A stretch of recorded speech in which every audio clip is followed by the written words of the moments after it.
Hi, I'm Abby, I have a lot of records, and this is Vinyl Monday.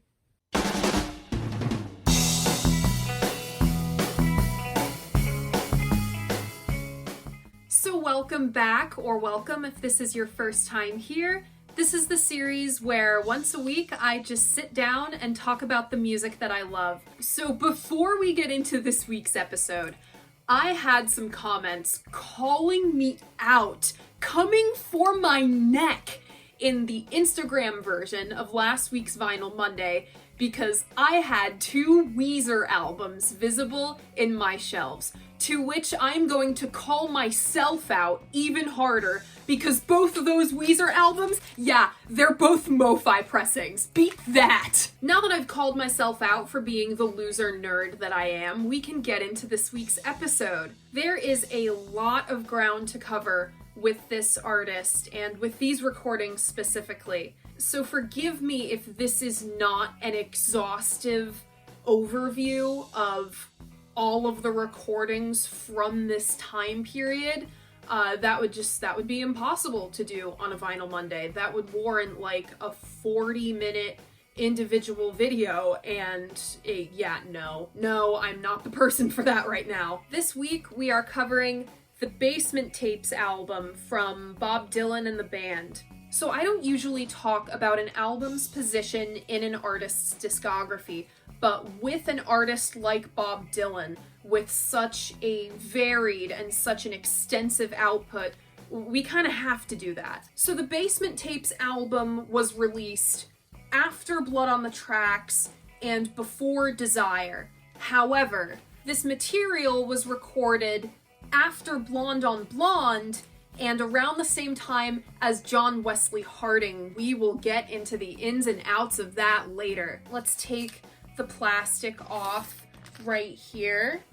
My copy is an original, but it's got another funny quirk.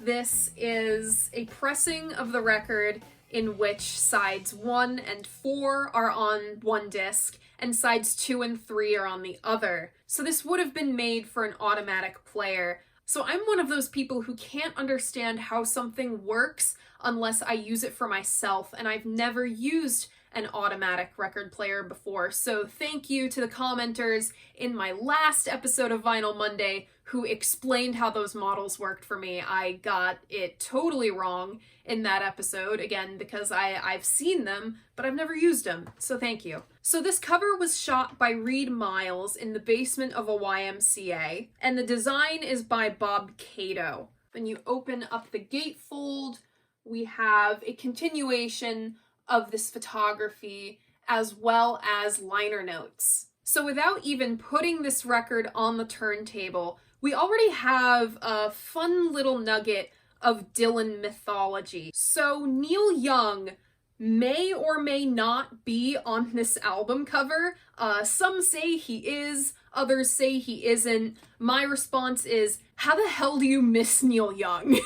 And I gotta say, this is kind of a genius album design. I always get what is the front and what is the back wrong because they're both of equal visual interest to me. Either the front or the back could have worked as a cover for the Basement Tapes. And this photography perfectly captures the vibe at which Bob Dylan is going for at this stage in his career. It's very much like a circus for intellectuals, and Dylan is the ringmaster. It's very similar to the vibe of the Rolling Thunder Revue. So on this album, you of course have Bob Dylan on vocals and guitar, as well as piano, and he is backed up by the band, a group consisting of the following people. You have Robbie Robertson on guitar and drums, Rick Danko on bass and mandolin, Garth Hudson playing the Hammond organ, saxophone, piano, and one of my favorite instruments, the accordion, Richard Manuel on piano, drums, harmonica, and vocals, and Levon Helm on drums,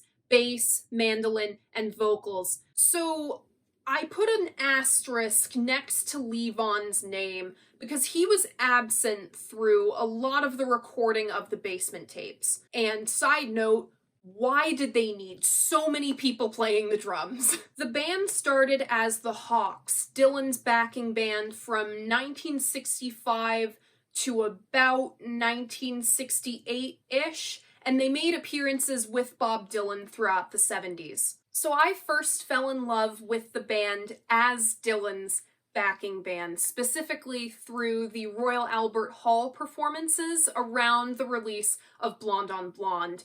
Bootlegs Volume 4 is the one that comes to mind for me, which wasn't even a Royal Albert Hall performance. God, Dylan recordings are so confusing sometimes. Speaking of the Blonde on Blonde era of Dylan's career, this album for sure would not have happened had Dylan not gotten in that motorcycle crash in July of 1966. So there's only 3 people in the world who ever truly knew what happened on that day in July of 1966. There's Bob Dylan himself, his manager Albert Grossman, and Al's wife.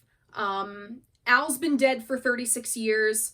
Sally passed recently, and Dylan's not talking. Whatever happened that day, it forced Dylan to pump the brakes and reevaluate his life as he recuperated from his injuries at his home in Woodstock, New York. Even though Dylan was forced to slow down physically, he did not slow down as a songwriter. These years from 1966 through 67 are still his most prolific years as a songwriter. Which brings us to the Basement Tapes. They were recorded partially in Dylan's home, but the brunt force of it was recorded in the basement of a rental home called Big Pink. Why was it called Big Pink? Because it was big and it had pink siding. I don't know what to tell you, man. Out of all of the songs that Dylan recorded in Woodstock, the ones we hear on this iteration of the Basement Tapes go as follows. Side 1 opens with Odds and Ends, followed by disclaimer, I pronounce the color that comes between red and yellow in one of the most awful ways you can pronounce it. Buckle up, babes, the track after Odds and Ends is Orange Juice Blues. I'm gonna get so many comments about that. Then we have $1 Million Bash, Yazoo Street Scandal, Going to Acapulco, and this side closes with Katie's Been Gone. On side 2, we have Lo and Behold, Bessie Smith, Clothesline Saga, Apple Suckling Tree, Please Mrs. Henry, and disc 1 is closed with Tears of Rage. On side 3, we have Too Much of Nothing, Yay Heavy in a Bottle of Bread, Ain't No More Cane, Crash on the Levee, Ruben Remus, and Tiny Montgomery. And then on side 4, we have You Ain't Going Nowhere, Don't You Tell Henry, Nothing Was Delivered, Open the Door Homer, Long Distance Operator, and the album closes with This Wheel's on Fire. Alright, so you may have noticed that when I was reading these song titles to you, there were asterisks on the screen, and here is why. The recording dates of these few songs are, well, they're dubious. They might have been recorded in 75, they might have been recorded in 1967, they might have been recorded in 1970, who knows, not us. The band's songs were intentionally muddied in post so that they would fit with the Dylan recordings on here, and there's a lot to be said about that. So the Basement Tapes recordings had been circulating as bootlegs for a while before 1975, most notably on the Great White Wonder bootleg. People like Peter, Paul, and Mary, Graham Parsons era Birds, and Fairport Connection had been covering this material for themselves and releasing them on their own records. And the Basement Tapes, as realized in this iteration, were finally released in 1975, a good 8 years after the bulk of it was recorded. And one of the questions that listeners had about this album and still have today is, why, if there were so many recordings by Bob Dylan and the band, why were there solo songs by the band on here? And from what I understand, there were copyright issues making not all of the Basement Tapes the recordings up for release on the Basement Tapes, the album. And that is why we get some solo songs by the band on here. I guess Dylan didn't really care what was going on with the Basement Tapes and their release at this point. He was probably too busy begging his wife not to divorce him to care. Justice for Sarah Dillon. She seemed like a cool lady. I'm sure every Bob Dylan fan has a slightly different take on this Basement Tapes track listing, so let's get into my thoughts on this record. Oh, Christ. I have so many Dylan albums surrounding me right now that I actually can't tell my left from right. Going into this, I am a huge Bob Dylan fan. I call Bob Dylan my first love, actually. I am partial to angry young Dylan, to this period in the Bob Dylan canon, but I think that's mostly because I was young and angry myself when I was discovering his music, and Blonde on Blonde is my second favorite album of all time. So to me, the Basement Tapes sounds like the motorcycle driving, guitar wielding, cigarette smoking badass traded in his motorcycle for a horse and his shades for a straw hat. I do understand the purpose of why the Dylan songs here are organized the way that they are.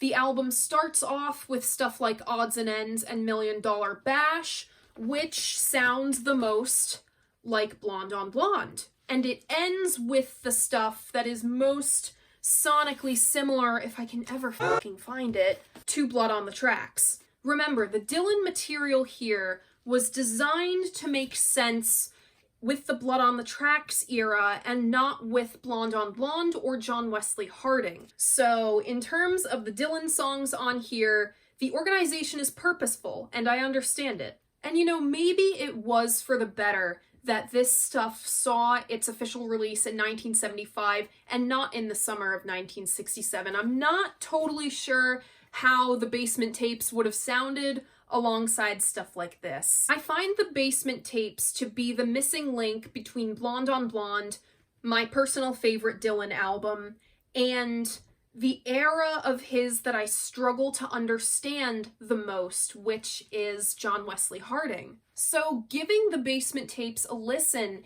it helped me understand John Wesley Harding and Nashville Skyline an awful lot more than I did before. As a baby Dylan fan at 19 and 20, Country Dylan threw me off so hard.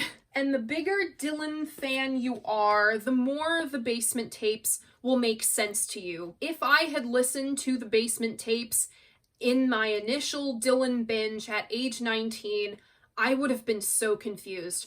Not gonna lie, this one was still kind of a hurdle for me to get over. If you can get over the hurdle of how fractured the Basement Tapes track listing is, this is a great listen. But if you have to queue it up, so you're listening to all of the Dylan stuff first, and then all of the band stuff after, then by all means, go for it.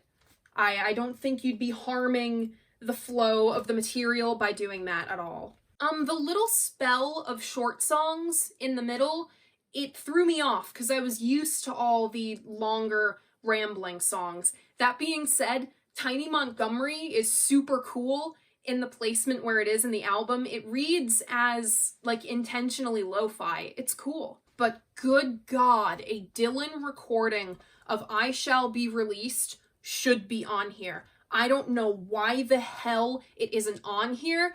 Admittedly, I feel so strong because that is my favorite Dylan song from this period.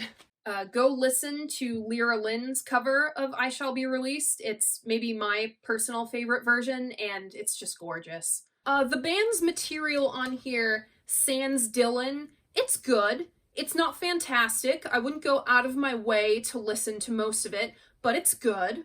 Though I'm not sure why they went through all the effort to make their stuff sound sonically cohesive with the Dylan recordings. They're not cohesive to begin with, so why go through that?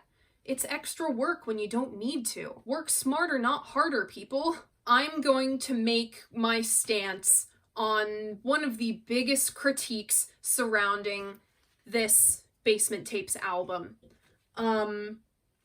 It's not supposed to be cohesive. I don't know why other reviewers get so wound up about the Basement Tapes, saying like, oh, it's not a cohesive record.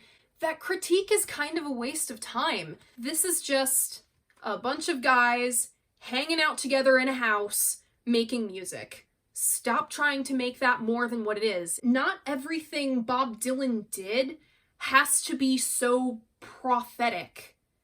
I don't see Dylan as some prophet. I just see him as a damn good musician.